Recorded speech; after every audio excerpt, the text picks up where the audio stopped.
ఈ మినియేచర్ ఐటమ్స్తో మనం real cooking చేసుకోవచ్చు అంట. అబ్బాబ్బాబ్బా, నా చైల్డ్హుడ్ డేస్ గుర్తొస్తున్నాయి గైస్. ఇదే మన హైదరాబాద్లో ఫస్ట్ మినియేచర్ స్టోర్ అనమాట. టోలీ చౌకీలో ఉంది. ఫుల్ అడ్రస్ క్యాప్షన్ లో వెళ్ళి చెక్ చేయండి. ఇంకా చూసుకోవచ్చు గైస్, మినియేచర్ ఐటమ్స్ చాలా క్యూట్ గా ఉన్నాయి. అసలు చాలా మినియేచర్ ఐటమ్స్ అయితే ఉన్నాయన్నమాట.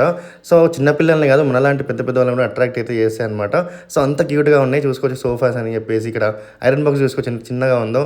సో ఇలాంటివన్నీ ఇంకా రియల్ గ్రైండర్ అనమాట. ఇది చూసుకోవచ్చు మనం అయితే వీటితో రియల్ గా కుకింగ్ చేసుకోవచ్చు అనమాట. ఈ ఐటమ్స్ క్వాలిటీ గురించి మాట్లాడుకుంటే అసలు నిజంగా గైస్ నాకైతే చాలా మంచిగా అనిపించింది. క్వాలిటీ మాత్రం చాలా బాగున్నాయి. సో మంచిగా క్యూట్గా ఉన్నాయి. నాకైతే మంచిగా అనిపించింది. సో దీనిలో చూసుకోవచ్చు మనకైతే miniature tab, miniature iPhone, miniature laptop అని చెప్పేసి బాగున్నాయి. అండ్ మినియేచర్ ఓవెన్ చూసుకోవచ్చు, మినియేచర్ ఫ్రిడ్జ్ చూసుకోవచ్చు, మినియేచర్ ఫ్యాన్ చూసుకోవచ్చు. భలే ఉన్నాయి. నాకైతే చాలా బాగా నచ్చినాయి. ఇంకో ఇంప్రెసివ్ థింగ్ ఏంటంటే ఇవన్నీ వర్కింగ్. ఇంకా గర్ల్స్కి మాత్రం చాలా మినియేచర్ ఐటమ్స్ అయితే ఉన్నాయి అనమాట. చాలా బాగున్నాయి ప్రతి ఒక్కటి. సో నాకైతే అన్నీ కూడా బాగున్నాయి, మంచిగా అనిపించినాయి. అండ్ మెయిన్గా నాకు నచ్చింది ఏంటంటే ఒక బైక్ గైస్. అండ్ అలాగే మనకి ఇక్కడ చూసుకోవచ్చు గ్రామ్ ఫోన్, కుక్కర్, అలాగే చాలా ఉన్నాయి. సో అన్నీ కూడా బాగున్నాయి. సో మీరు వెళ్ళి చెక్ చేసుకోవచ్చు. బాయ్.